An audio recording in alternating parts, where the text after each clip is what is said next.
Hi, welcome to another bubble tutorial. Today I'm going to show you how to use custom states to switch between themes. Hi, welcome to another bubble tutorial. Today I'm going to show you how to switch between dark theme and light themes of a choice in your bubble application. A lot of time you want your users to be able to switch from dark mode to light mode, but that's why I'm going to show you how to do it today. For example, you might want your app to go like this. Okay, I'm going to refresh. So you might want your app to go from dark mode to light mode. So you see this is dark mode to light mode at the click of a button. So there are two ways to do this in Bubble. You could use an option set to make it permanent, or you could use a custom state to only switch from dark mode to light mode when the user is browsing. So after the browser section, it's all gone because custom states are only stored in the browser and nowhere else. So let's get to it. First thing first, go ahead and create a new page. I just call this theme choice. You can call this dark mode if you want to. And I'm not using the responsive tab because I don't need to. I'll go ahead and put a group here. Just put a group here. This is the group that we're going to toggle back and forth. And I'm going to just remove the style and make it a flat color. That's what I want to do. And create a button.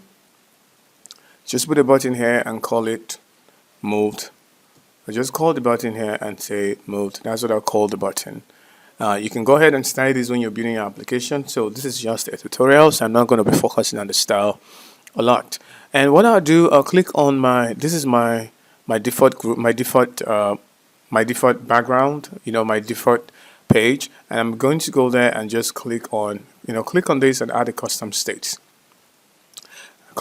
and just call it moved. That's what I'll call it. You can call it anything you like, and I'll say it's a yes or a no, a Boolean value, so a user can switch between a yes and a no state. Default value, I'll call it no. That's what I'll call it as the default value, so we can present a particular choice to the user when they sign up or when they log into our app, just like so. So this is the button that's going to be doing all the trick. This is the button that will be doing all the trick. Click on it and say start or edit workflow. But here we want to first of all find the default. If the default value of the custom state is no, we want you to switch it to yes. If the default value is yes, we want you to switch it to no. So here we would say when this action should only take place, this workflow should only run when the custom state is no. So we're going to say team choice mode. When the team choice mode is no, we want you to go ahead and set the state to yes. Set state of an element. Which element are you setting? You're setting the team choice state mode. Set it to yes. Same thing. So just go ahead and copy. Just copy and paste. Copy and paste and say when the mode is yes, we want you to go ahead and set it to no. That's easy peasy. So this right here, this is where the magic is going to be taking place. So we're going to imagine that this is our dashboard, or this is our group, and the button here, it's somewhere in our header. That's where it is. That's where users can switch between light mode or dark mode. If it's an option set, definitely you're going to put this in your setting. That's what you put it because it's more permanent. So we'll go to our conditioners. Now click on the page. Yeah, this is the group. Go to your conditioners and say when your custom state mode. Okay, let's do it again. When the custom state mode is no, yeah, we want the color to be background color. We want the background color to be, say, let's just give it this purple color. Blue. Let's just give it a blue. Let's give it a blue. And then we'll create this again and say when the team choice mode is yes. So that means this is dark mode. When the dark mode is yes, we will give it a background color. The background color will be, let's just give it a big black. 0, 0, 0, 0, 0, 0. That's black. So let's go ahead and try it out.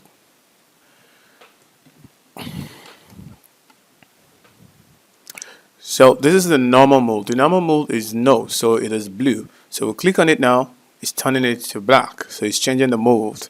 Click on it. It turns again to blue and revert back to the old mode. We click on it again. It turns back to black. So that's one way to do it. Let's go ahead and use a custom set. Let's go ahead and use an option set to do the same thing. So first thing first, we have to modify our database. Go to our database where you have users. This could be your user. This could be your settings database. Anywhere you want to put it is fine. Okay, let me just go ahead and delete this. I've done it before. Delete this or some custom states. So I'll go ahead on my data type on my user. Okay, let's go set up the option set first. Click on the option set and just call it mode. I'll click create. And here we would say the first mode. Okay, add an attribute and just call it color. And the attribute type will be text because we want each of the mode to have a color. So for the option we would say dark mode. Yeah, dark mode, say create. The next option we would say light mode. Yeah, that's it. Then let's go ahead and modify attributes. Click on the light mode, modify attribute. The color here, we'll put a pound sign. For the dark mode, you just give it 0 into 6. 1, 2, 3, 1, 2, 3. That's 0 into 6. Then the other one, let's go for light mode, modify attribute. Give it a blue. So just put a pound sign and put 0, 0, 0 into 4 places and 2 Fs. And say save. So those are color attributes. Then let's go to our user. This is the user. Create a new feed and just call it mode. Yeah. Then feed type will be the mode of the option set. So feed type will be mode also. That's the option set that we created. If we click on create, see what happens. We now have 2 modes: dark mode, light mode, and no mode at all. So the default for us would just be a light mode. That will be the default. So let's go to our design. So now we're going to need more than a button. We're going to need more than a button. So we have a button here. We have a button, and then we're going to use a drop down so users can select it. We can use a drop down or we can use double buttons if we want to. But if you're doing this in your setting, if you're doing this in your admin dashboard setting, then you're going to be using a drop down. So let's just go ahead and use a drop down here. Let's go ahead and use a drop down. Click on the drop down here. Just put it like so. So these are drop down. This will be dynamic choice. And then our type of choice will be mode. Our choices source will be all mode. Our caption will be display. That will be the caption. That will be the caption. So here we would say we'll change this to switch mode. Switch mode, but if you're doing this in your dashboard, this will be some sort of save. This will just be some sort of save, not a switch mode if you're doing it. So you'll present this option to your user, and when they finish making all the changes, you just click on save. That's what you do. But this time we just say switch mode. So when the user click on switch mode, what do you want to happen? Go to your start edit workflow. Yeah. Delete the choices. I'm going to delete this. Just delete this. Go back again. Let's just start edit workflow. Say make changes to a theme. Don't create a new theme. Just make changes to a theme. Yeah. What do you want to make changes to? You want to make changes to the current user. Yeah. And what field do you want to change? You want to change the mode.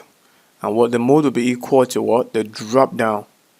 The drop down value. That's what the mode will be equal to. So every time you click on that button, it will make change. Every time you click on that button, it will change it to the drop down value. And so we'll go back to our design. Click right here. Remove all the conditioners. Remember, we've done this before, so I think you know how to do this now.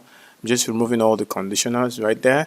And here, we'll go to our appearance. We're not using conditions anymore. We'll just go to our appearance and make the background color dynamic.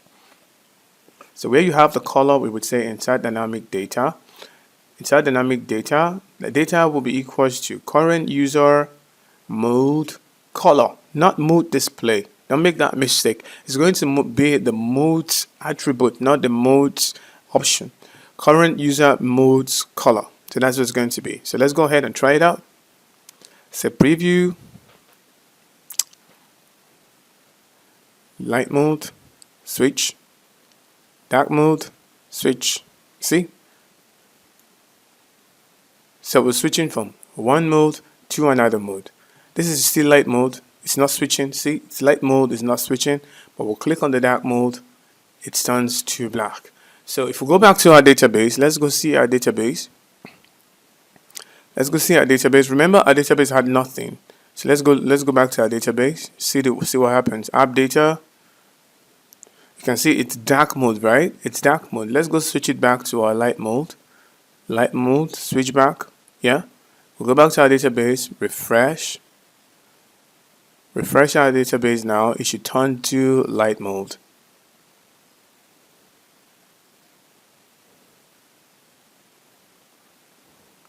You see now it's a light mode. So this is permanent. You can use this everywhere in your application right now. You can use it everywhere in your application and it's going to work all the time. So probably next time we'll talk about something else, maybe how to use different color ranges. Probably that's what we'll talk about, how to use a color swatch for your users, especially if you're building dashboard applications with Bubble. Thank you very much for stopping by.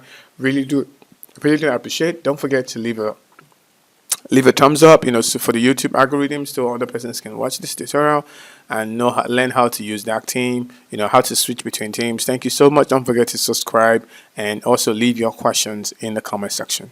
Thank you.